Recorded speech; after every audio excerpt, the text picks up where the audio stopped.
Rishi Sunak is facing criticism after reports that a meeting between King Charles and the President of the European Commission was cancelled days before the announcement of an expected deal on the Northern Ireland Protocol.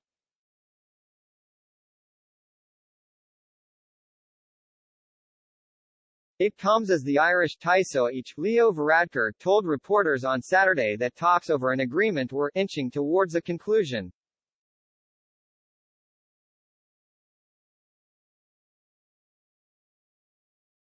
According to reports, there had been plans for an in-person meeting between the King and Ursula von der Leyen, as part of a trip to the UK to seal the deal on the Brexit trading arrangements.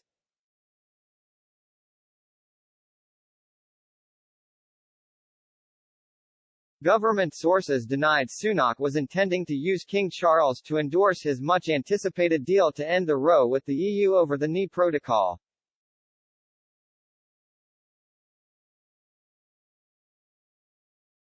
It would be wrong to suggest the king would be involved in anything remotely political, a government source told the PA news agency.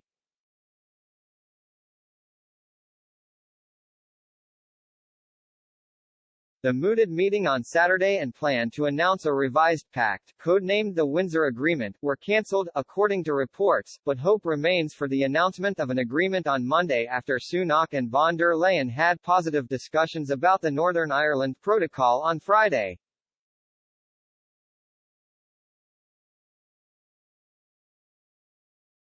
Buckingham Palace said it would not comment. Sammy Wilson, the Brexit spokesperson for the Democratic Unionist Party, DUP, said any consideration of involving the king was politically naive.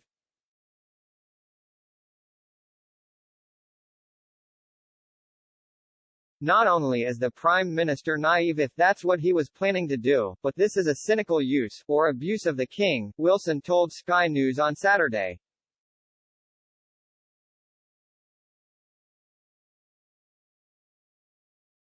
He said it would have meant dragging the king into a hugely controversial political issue, not just in Northern Ireland but even within his own party.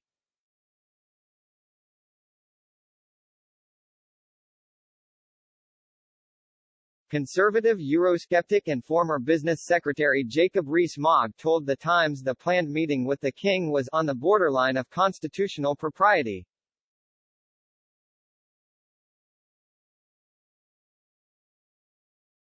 Lady Hoey, a Northern Irish Brexit supporter and former Labour MP, said any such meeting would have been outrageous.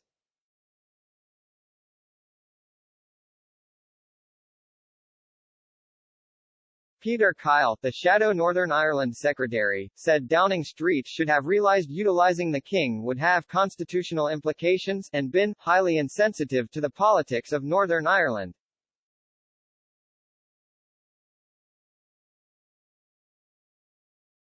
It certainly is nothing we should be involving His Majesty in, he told Sky News.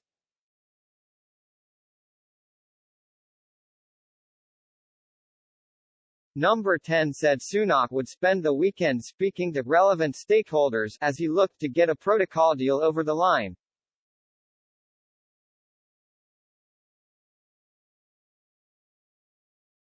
Downing Street said intensive negotiations with Brussels were still taking place.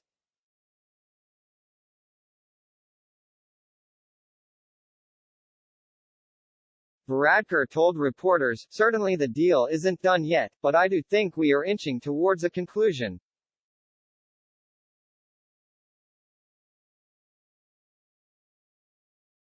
There is the possibility of agreement in the next few days but by no means guaranteed. There's still a gap to be closed, the Irish Taoiseach said, adding there was ongoing engagement between the UK government and the European Commission.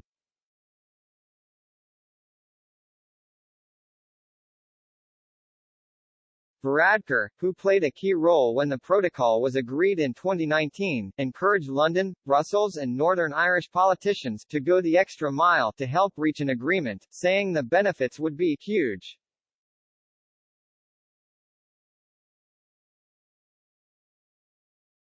The DUP is boycotting power sharing in Northern Ireland in opposition to the protocol.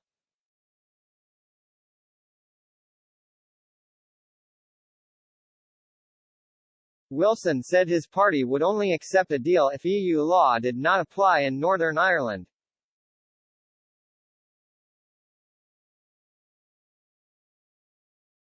He told Sky News, "If the Prime Minister succeeds in getting that, we will embrace it, but if he hasn't succeeded in achieving that aim, then as part of the UK we cannot accept it."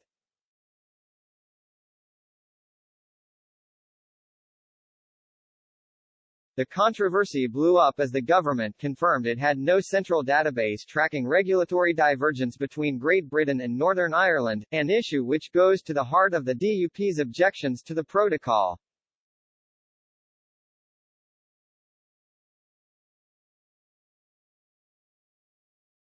David Jones, a leading member of the pro-Brexit Conservative Party European Research Group, says there are now 500 pieces of EU legislation that apply in Northern Ireland but do not apply in the rest of the UK since Brexit came into force in 2020.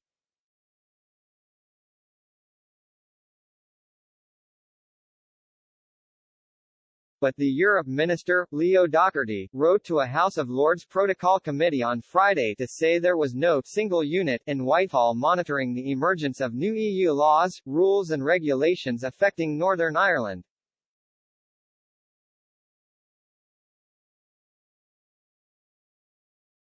He told Lord J., the chair of the committee, that monitoring divergence was a task which concerns and involves all government departments with relevant policy remits.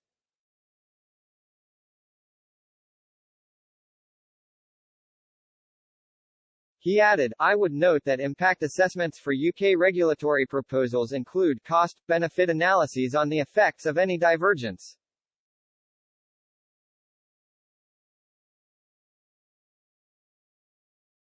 While no such impact assessments will be triggered where divergence arises via EU-led changes in its regulations, the processes of monitoring and explanatory memoranda will allow the government and affected parties to assess the effects.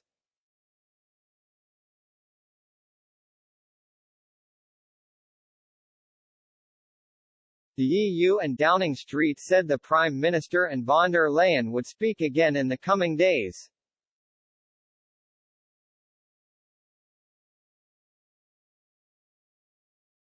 The pair have spoken 3 times in the past week, including holding face-to-face conversations on the fringes of the Munich Security Conference last Saturday.